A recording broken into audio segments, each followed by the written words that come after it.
Hello বন্ধুরা, আমি তোমাদের বন্ধু চন্দ্রিমা এসে গেছি একটা নতুন ভিডিও নিয়ে। তো আজকে আমি বন্ধুজনেই বাড়ি চলে যাচ্ছি। যাবো তো, ওই যে যাবে না। তুমি কি বাড়ি যাবে না? তাই তুমি কোথায় যাবে? ডোমজুর। তোমার নতুন জামা কিনেছি, এই যে ব্যাগে নিয়েছি জামা। তোমার তো স্কুলে প্রোগ্রাম মা।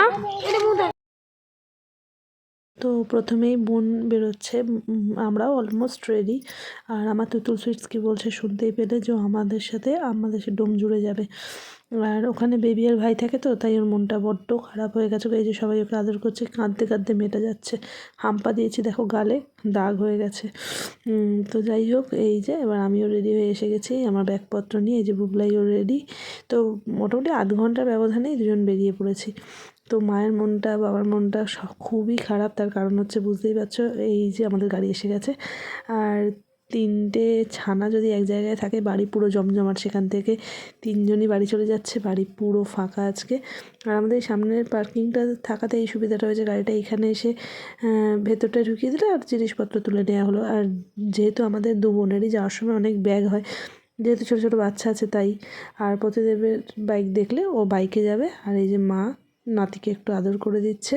আর বুবলা এই যে ঢুকে বসে পড়েছে। তো জ্যাম, গোটা 7 বছরে যাতায়াতে এইরকম জ্যাম ডোমজুর রাস্তায় প্রথমবার দেখলাম। মানে অঙ্কুরেটের কাছে প্রায় 8 ঘন্টা দাঁড়িয়েছিলাম। এই যে বাঁদিকে দেখতে পাচ্ছ ডোমজুর পুলিশ স্টেশন। এই যে থানার পাঁচিলের শুরুটা থেকে শেষটা পর্যন্ত আসতে 20 মিনিট সময় নিল। মানে গাড়িটা স্টিল এক জায়গায় 20 মিনিট দাঁড়িয়েছিল। মানে এইরকম জ্যাম অবস্থা দেখো। জানি না কী আজকে হয়েছে ডোমজুরে, কোনো মানে বইমেলা টইমেলা চললে একটু ভিড় হয় ঠিক আছে, বাট আজকে জানা নেই কী হয়েছে, যে কারণে এই হারে জ্যাম।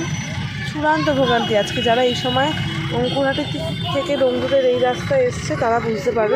আমি অঙ্কুরহাটি পর্যন্ত পুরো স্মুথলি এলাম, তারপর এই জ্যামটা পেলাম। জানি না কী হয়েছে আজকে ডোমজুরে, বোঝাও যাচ্ছে না। ওই যে দেখো অবস্থা। মানে আমি মিনিট 10-15 রাস্তা, আমার আসতে প্রায় 1-1.5 ঘন্টা সময় লেগে গেল। 10-15 মিনিটের রাস্তা। তো চলো, ভিডিওটা এখানেই শেষ করছি। আর ভালো লাগছে না, বাড়িতে ঢুকতে পারলে বাঁচি। এই যে একজন হাফ রাস্তা ঘুমিয়েছে, ওটা এখন গন্ডগোল করছে বুবলাই। আর সৌর্যই জাস্ট ঘুমালো। ঠিক আছে, চলো।